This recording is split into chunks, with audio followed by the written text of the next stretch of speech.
Welcome back, dear viewers, and I am pleased to be joined by our distinguished guest, Hussa Alhassawi, who is a transformational coach. Good evening, and thank you for joining us on Hala Kuwait. Thank you for having me. I love to be here.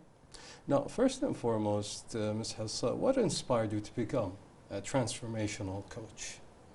My own journey, what I went through, and the results that I saw in my life, most precisely in my marriage and in my family life. In the beginning, I was getting coached, and when I saw the effect that it had on me and my personal life, I thought, I'm pretty sure lots of women are going through the same thing.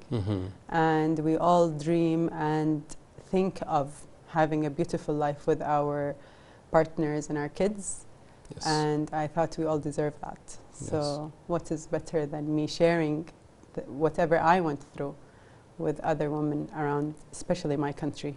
Yes, I understand. Now, what does own your life mean to you? Precisely not sacrificing the things that we want.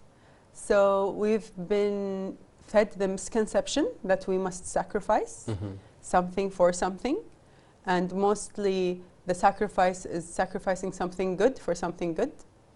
But what I've learned through coaching is that you sacrifice the bad for the good. So owning your life means owning all of the good things that you want and that you dream of and that you think of and that your heart knows that you deserve. And letting go of the things that you know you do not want deep down, even if you don't admit it. I see, I see. And that's a big part of it, isn't it? Is to be to admit things to yourself, Absolutely. to be honest with yourself. Yes, in both ways. Admitting the things that you want, because I found that we are so afraid of admitting the things that we want. And admitting that there are things that we don't want. Yes. That also is 100%. Now, how do you define transformation? It's a journey. It's not necessarily a straight line. Lots of zigzags, lots of ups and downs. But it starts with a decision of thinking, or like, let's say curiosity. What if? What if it's possible? What if I can get it? What if it can happen? Yes. And the willingness to risk that, that life that you have for the life that you want. I see. That is transformation. Now, what struggles or challenges do your clients usually bring to you? We work mostly with limiting beliefs. So limiting beliefs are beliefs that are in our subconscious mind that we have generated and created when we were young. Those limiting beliefs were there for certain reasons, for mostly as a survival mechanism. But what's unfortunate is that we have not learned the skill of rewiring our thoughts. We all have that ability. We all have the ability to wire and rewire our thoughts. But we haven't been taught how to use that skill. Yes. So today I was talking to the group of my clients. I have a group on WhatsApp with all of my clients who have been trained by me. And I told them, remember to use the ability of rewiring your thoughts. Because we learn the skill of playing the piano. We learn the skill of roller skating, whatever. We learn the skill of reading and writing. What we forget that we have the skill of rewiring our thoughts, which is in charge of our actions, our behaviors, our feelings. So remember to practice that. Yeah. So where should someone start if they feel stuck, let's say? There's always help. Feeling stuck isn't something that is specific to certain people. Everyone feels stuck. So remember that you're not alone in this. Almost everyone feels stuck. Not almost, everyone feels stuck at some point. But we are so blessed to be living in a time right now where help is in our hands, like it's in our phones. You can get help from anywhere, from any social media account, from any website. Don't be afraid to ask for help. You don't need to do it on your own. Ask for help, start somewhere, even if it's a wrong place. There is no wrong place. But even if it's a therapist or a coach and you didn't like them, just start somewhere. Because starting, this is the ability of rewiring our thoughts. Starting tells our neurons, okay, I'm looking for something. Yes. So they're going to keep on looking. They're going to guide you to the thing that works for you and that's going to work. But you have to give them that first order, let's say. Yeah. And it's true, we do have so much access, more than we used to in the past. Absolutely. Yeah, and we should utilize that 100%. Absolutely. Yeah. So what else can we do? What other steps can we take to say let's wire? Because sometimes it might seem easier said than done. So what do you recommend sometimes to take that first step, let's say? Maybe talking to someone who you know believes in you. I think all of us deep down know the people who believe in us and know the people who don't. And I'm not necessarily saying those are good guys and those are bad guys. But when you go and talk to someone, deep down you know what the answer is. Yeah. Like as my sister says, you only called me because you wanted to hear this answer. Like you knew the answer you wanted to hear. So talk to the people who you know are going to push you. And then again, that's going to be another order to your neurons. And that's going to help your neurons to think. You know, just like the algorithm on social media, when you start looking for something and then suddenly everything pops up. Yes. It's the same algorithm. Our neurons use the same algorithm. I see. When you look for something, things are going to pop up. So just allow yourself to look for something. Maybe look for options that you like. So people who are living something that you want to live, doing something that you want to do. Also ordering your neurons, this is what I want. Taking inspiration from that. Yes, this is what I'm looking for. This is what it looks like. Making it familiar. I see. Now, how do you help clients find their inner voice? Mostly, I depend on guiding them to their subconscious mind. I don't ever tell my clients what to do in terms of what their vision is. So, okay. So we go through three basic things: vision, limiting beliefs, and forgiveness. These are the three cores of my coaching. The first one, which is vision, is the vision that you have for yourself. What you want, things, again, the things that you want, the things that you don't want. I cannot tell you what the things that you want. I have no access for that.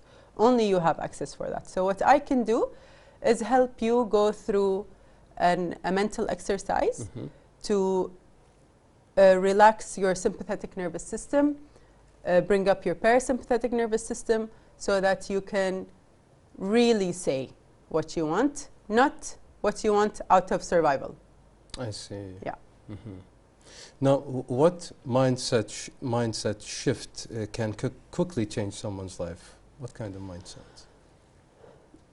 Moving from sympathetic to parasympathetic. Sympathetic is the survival mode, which is a system that we have. It's like a gear of the car, like automatic and manual, or like reverse and drive. There are two gears, and they exist in our body. We have those two gears. We have sympathetic and parasympathetic. The sympathetic is used for survival, so it prevents us from dying. What's unfortunate is that we have not learned to shift into parasympathetic. We remain living in sympathetic in a very, very, very safe life. Our lives are relatively safe. There are no lions running after us. Sympathetic is only supposedly used for survival, to prevent us from dying. But we use the sympathetic nervous system for our day-to-day life. So the best mindset shift is shifting from sympathetic to parasympathetic. How that happens is through observing our limiting beliefs and switching them. Yeah. I see. So is change more about mindset or action? Both.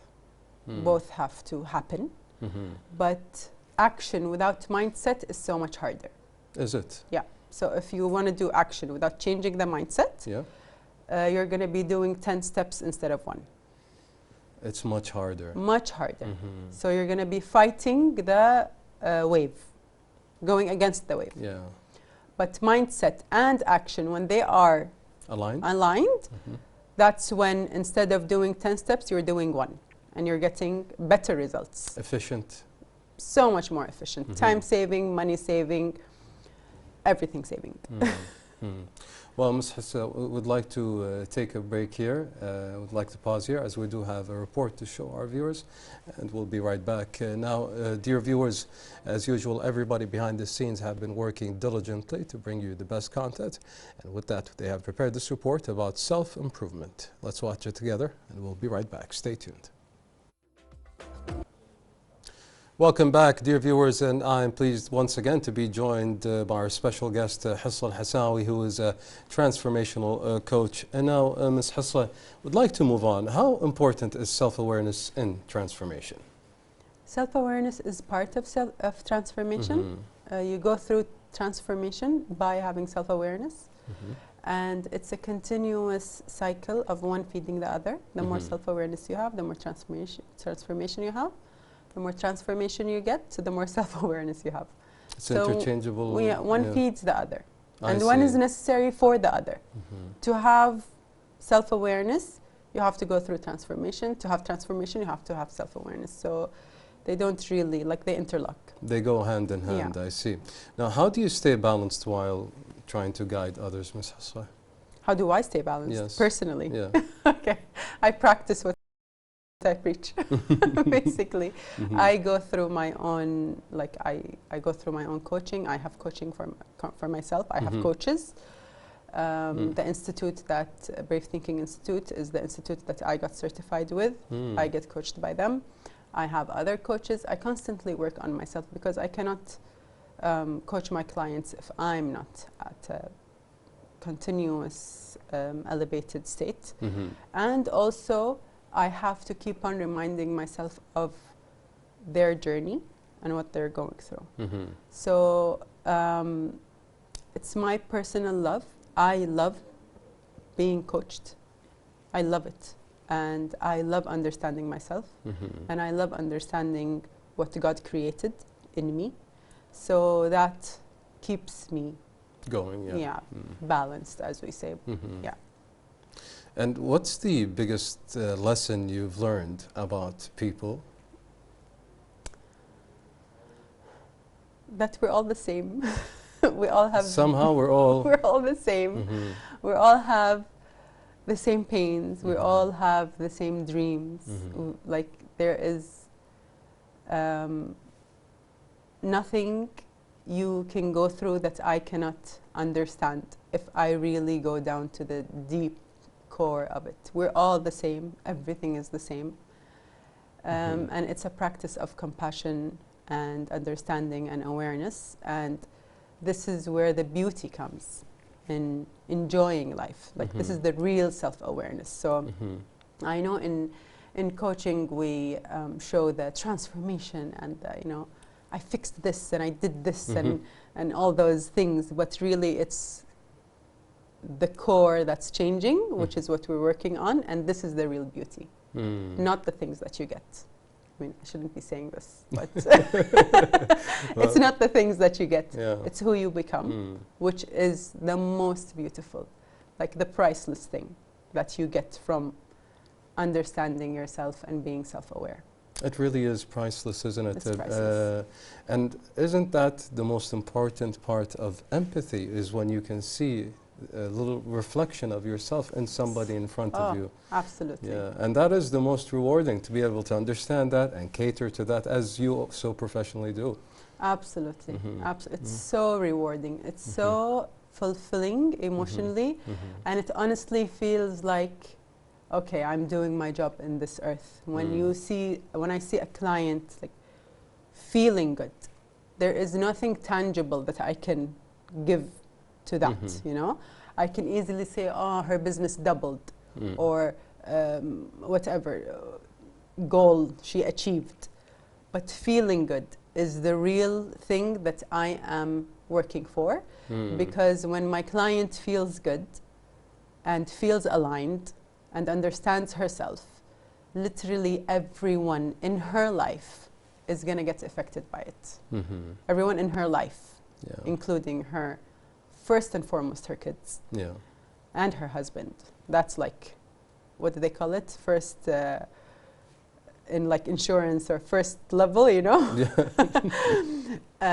Those are the first people who are going to get affected, and her parents and her siblings and then her friends and her cousins. So can you imagine the ripple effect? Exactly. By just feeling aligned. That is amazing. And it's something money can't buy, of course. Yeah, absolutely. Now, Ms. Hussa, can you tell us more about your courses and what you offer? Okay. I have 3 main things that I offer. The first one is the beginners program, which is basically 4 sessions for anyone who wants to learn more about what I do. So it's 4 sessions with me. I do all of my coaching on Zoom. It's an introduction course. And then we go to the advanced course, which is a 3-month program, which includes an online program, recorded online program, coaching sessions, 12 coaching sessions with me, and that's like an extensive full-on transformation, 3-month transformation program. I see. And I have the lab. I host a lab, which is a workshop. It's not online, it's people attend. I'm hosting one on December 6th. Okay. That's going to be my 2nd lab. And it's an extensive full day, like a 10-hour, almost 8 to 10 hour training, live training, where we deep dive into the subconscious mind. And I take my clients who attend the lab into very, very, very deep practices to enter their subconscious mind, rewire their subconscious beliefs, and make sure that they have a very, very clear vision statement. Now, has a client story ever deeply moved you, Ms. Hussa? Lots of client stories have deeply moved me. I want to remember one. I have a client who shut down a 5-year business because she realized that this is not her passion. I have a client who wanted to separate from her husband and decided and basically fixed her marriage within the 3-month training, the advanced training. Mostly my clients go through very deep. I have a client who did not feel comfortable and was very afraid of public speaking. And now she gives courses and workshops and amazing. It's remarkable. Yeah. I mean, it's life-changing, and I love seeing it. Like, I see where they come and how they leave, and it's like, wow, just this very small decision could have taken your life a whole different route. I can only imagine. Now, what advice do you give women who feel lost? Lost is an idea. Change it into, just change the word. Change the word of lost to, I have unlimited options to choose from. I teach my clients how to practice and the importance of practicing your freedom of will. Freedom of will is something we all have. No one can force you to do anything, as much as we like to say that we were forced, but in reality, no one can force us to do anything. Yes. So, practicing our freedom of will by changing words. Instead of saying I am lost, just say, okay, so I have unlimited options. What option do I want to choose? So words are powerful. Absolutely. Do I want to remain, or do I want something else? Simply, just changing those words. And I'll just share a small little practice to everyone who's listening. Please. Whatever it is, before you go to bed, which is the best time to work with your neurons. Whatever it is, let's take the client who feels lost. Yes. The person who feels lost. Just before bed, think to yourself, okay, what option do I want? And then sleep. Simply, just ask a question and sleep. Okay. Your neurons are going to work all night to give you options. By the next day, when you wake up, while you're driving, while you're getting coffee, suddenly you're going to get an idea. And that will be like, oh, I want that. So this is a very beautiful practice that I teach my clients, and we do it in our advanced coaching, is to know and learn how to use your neurons for your benefit. So this is one very easy, simple practice to do. I like that. I might try that myself. Yeah. I do it every night. That's good. Now, how do you see coaching growing in the state of Kuwait? Alhamdulillah, it's been in Kuwait for a very long time. I mean, it's not something new. I know coaches who've been coaching since the 70s and the 60s. Wow. It's not something new. Yeah. I know a lot of people say it's something, it's new. It's not new. MashaAllah, there've been very coaches who have so much experience, MashaAllah, since a very long time ago. But it's expanding and it's growing, and the business in itself is growing. Oh, and alhamdulillah, there is a lot of exposure to it, and people are interested in it. And we now, including myself, understand the importance of it. I used to be a very hardcore believer of fine-tuning the doing, but I did not ever know about fine-tuning the being, like who am I being? Can you explain that though? Okay. Yeah, please. Yeah. Okay, so this is where we were talking about the limiting beliefs or the thoughts and how they affect our actions and feelings. So the more I fine-tune my thoughts, who I'm being, okay, the easier the outcome is. So if I want to grow my business, I can work as hard as I want, but if I have a belief that money is gonna ruin my morals, let's say, for example, right? Like this is a common belief. of course. Like money, we have the Arabic phrase that the money is فلوس وسخ دنيا.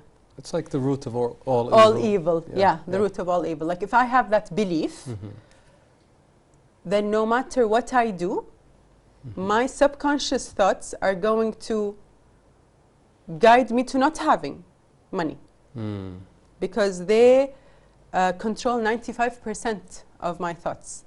So let's think of it this way. I have one thought. I want to grow my business.